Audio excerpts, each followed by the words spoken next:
अस्सलाम वालेकुम, मैं हूँ फौजिया सज्जाद। आज आपसे बात करनी है मुझे चाइना और इंडिया के तनाज़े के हवाले से।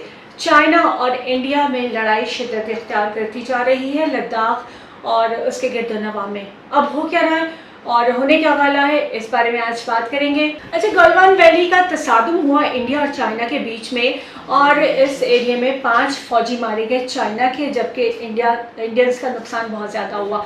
चाइना ने एक्सेप्ट कर लिया, पहले चाइना ने एक्सेप्ट नहीं किया हुआ था और इंडिया जो है वो दावे क्या करता था, लेकिन अब चाइना ने एक्सेप्ट कर लिया है। 5 फौजी इसके मारे गए, लेकिन चाइना के लिए आने वाला वक्त जो है वो बड़ा फ़ायदेमंद साबित होने वाला है। किस तरह से? वो इस तरह से कि अब आने वाली है सर्दियाँ और ये इलाका जहाँ अभी -10 पे है टेम्परेचर, ये बहुत ज़्यादा ठंडा हो चुका है ऑलरेडी और आने वाले दिनों में, आने वाले वक्त में ये मज़ीद ठंडा होता चला जाएगा और भारत के लिए अपनी फ़ौज वापस लेके जाना, वहाँ से निकालना बहुत मुश्किल हो जाएगा। लद्दाख और लाइन ऑफ कंट्रोल, जो लाइन ऑफ एक्चुअल कंट्रोल है चाइना और इंडिया के बीच में, वहाँ झड़पें शिद्दत इख्तियार करती जा रही हैं। जून से जुलाई, अगस्त, सितंबर मुसलसल ये झड़पें जो है वो होती जा रही हैं और चाइना जो है आहिस्ता आहिस्ता उत्तर प्रदेश, अरुणाचल प्रदेश और उत्तराखंड तक पहुँच गया है और इंडिया जो है, जिसके लिए 50,000 लोग जो थे वो बहुत काफ़ी थे इस line of actual control Ladakh के एरिया में। ऐसे एक बड़े फेमस चाइनीज़ जनरल है, जनरल वोंग, और उनका एक्सपीरियंस भी है इंडिया के साथ लड़ाई का ऑलरेडी। और चाइना की एक स्ट्रैटेजी ये है कि वो वॉर को भी पढ़ते हैं, स्टडी करते हैं हर चीज़ को और देखते हैं और बार बार विजुअल्स को देखते हैं, उनकी पुरानी लड़ाइयों को देखते हैं और ग्राउंड रियलिटीज़ के साथ साथ ह्यूमन इंटेलिजेंस चेक करते हैं और सारी चीज़ें जो है वो चाइना अच्छी तरह स्टडी करके लड़ाई में फिर आगे बढ़ रहा है। तो हुआ ये कि जनरल वोंग का कहना है कि जो जितने भी ज़मीनी हक़ाइक़ हैं उनके मुताबिक 50,000 फ़ौजी बहुत काफ़ी थे इंडिया के लिए कि वो यहाँ ला के खड़ा कर देता, लेकिन इंडिया ने गलती ये की कि उसने 1 लाख, राउंड अबाउट 1 लाख फ़ौजी यहाँ पहुँचा दिए हुए हैं। अब यहाँ पे फ़ौजी लाना तो इंडिया के लिए वैसे तो मुश्किल ही था, लेकिन मुहावरतन कहा जा सकता है कि चलिए लाना तो आसान था, यहाँ से वापस निकालना बहुत मुश्किल है। और अब जैसे जैसे सर्दियाँ आएंगी, इंडियन फ़ौज के लिए यहाँ लड़ना नामुमकिन सा होता चला जाएगा। 20 से 30,000 फ़ौजी अगर इंडिया के इधर लाइन ऑफ एक्चुअल कंट्रोल जो है यहाँ पे और लद्दाख के ये सारे एरिया में चाइना के बॉर्डर पे उसके अगर होते हैं 20 से 30,000, तो यौमिया एक दिन का खर्चा जो है वो 100 करोड़ रुपये। भारत तो यहाँ 1 लाख फ़ौज लगा चुका है, अब खर्चा जो है वो अरबों खरबों का हो गया है।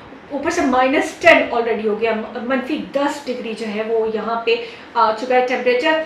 इन हालात में कि जब इंफ्रास्ट्रक्चर बड़ा बेहतरीन है चाइना के पास, उसकी सप्लाई लाइन बहुत बेहतरीन है और उसके इलाके भी ऐसे नहीं है, उसने बड़ी डेवलपमेंट की हुई इन तमाम एरियाज़ में, जबकि इंडियन साइड से ये अभी तक वैसे ही है जैसे ये सालों पहले था। यहाँ पे प्रॉपर रोड्स नहीं है इंडियन साइड पे और सप्लाई लाइन बड़ी मुश्किल हो जाएगी इंडिया के लिए। यहाँ कुछ पहुँचाना तो दूर की बात, अगर इंडिया वापस निकालना चाहेगा, अगर कुछ दिनों तक वो निकाल ना पाए तो फिर तो नामुमकिन सी हो जाएगी बात। और इस माहौल में, इस ठंड में इंडिया को अपनी फ़ौज को ज़िंदा रखने के लिए बहुत बड़ी कीमत अदा करनी पड़ेगी, फाइनेंशियली भी, और इसके अलावा शायद बहुत ही जानी माली नुकसान जो है वो बर्दाश्त करना पड़े, बिकॉज यहाँ पे सरवाइव करने के लिए एक बड़ी मेहनत दरकार होगी। सरवाइव करने के साथ साथ फिर उनको लड़ने के लिए तैयार करना, क्योंकि बड़ी मुश्किल से वो यहाँ शायद रह पाएंगे और जब रहना शुरू करेंगे तो लड़ने के लिए शायद बिल्कुल हिम्मत नहीं बचेगी, क्योंकि ये बहुत बुलंदी पे यहाँ ऑक्सीजन की कमी भी हो जाती है, फिर सप्लाई लाइन भी जो है वो डिस्कनेक्ट होने का ख़तरा है। अभी से ऑलरेडी जो है शॉर्टेज हो रही है हर चीज़ की, तो कैसे खाना वगैरह पहुँचाया जाएगा, क्योंकि ख़ुद को गर्म रखना, लड़ाई के लिए तैयारी करना, ये सब अब मुमकिनात में से नहीं नजर आता।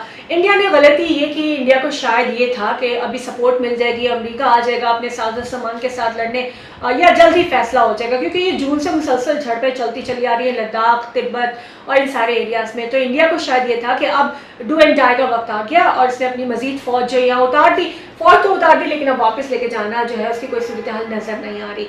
चाइना बहुत सुकून से वो मज़ीद कई महीने आराम से रह सकता है, क्योंकि उसकी सप्लाई लाइन बड़ी ज़बरदस्त है, उसकी रोड्स बड़ी ज़बरदस्त बन चुकी हुई हैं, उसको कोई ख़तरा नहीं है, उसका फ़ौजी जो है वो लड़ने के लिए भी तैयार है और उन्होंने अच्छी तरह से स्टडी किया हुआ है सारे वॉर टैक्टिक्स और सारी चीज़ें इंडिया की, जबकि एक और मसला जिस अलग वीडियो में मैं आपको बताऊंगी, जिसमें इंडिया इल्ज़ाम लगाता है कि जी चाइना जो है वो गाने लगा देता है पंजाबी और हमारे फ़ौजी जो है वो डिस्टर्ब होते हैं और उनका सारा ध्यान, उनकी सारी तवज्जो जो है वो पंजाबी गानों की तरफ हो जाती है। यानी इन चाइनीज़ ने इस हद तक स्टडी किया हुआ है कि किस तरह से इनका ध्यान भटकाना है। और इतनी बुलंदी पे जाके लड़ना, जिंदा रहना तो सबसे इम्पोर्टेंट है ना, फिर उसके बाद लड़ने का सोचना नामुमकिनात में से है।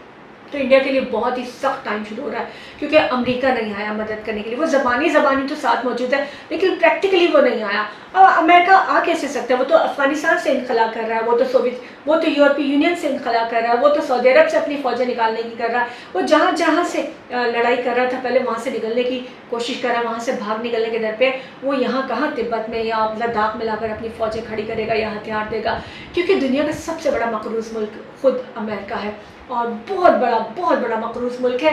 लेकिन उसके सहारे दुनिया की इकॉनमी चल रही है और वो इसी वजह से किसी न किसी तरह से सर्वाइव कर रहा है।